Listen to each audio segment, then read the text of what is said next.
चला आज आपण बनवणार आहे ब्रोकोलीची भाजी। 1 चमचा जिरं, 1 क्रश केलेला हिंग, चिमूटभर, 2 पाणी मिक्स करून घेऊया। चवीनुसार मीठ मिक्स करून घेऊया सगळं।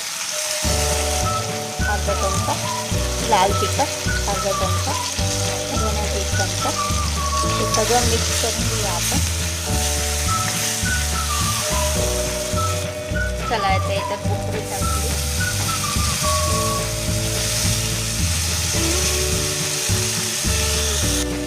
मिक्स करून घेऊया सगळं।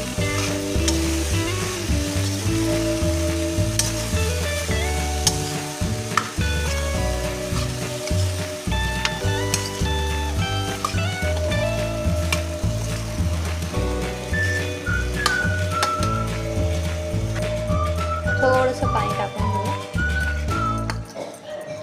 याला आता आपण भाजी झाली आपली भाजी। आता आपण याला सर्व करू। ही बघा ब्रोकोलीची भाजी, तुम्ही पोळी बरोबर किंवा भाकरी बरोबर त्याच्यासोबत कांदा, काकडी, हिरवी मिरची, कैरी पण खाऊ शकता। कशी वाटली ब्रोकोलीची भाजी? आवडली असेल तर लाईक करा, शेअर करा, सबस्क्राईब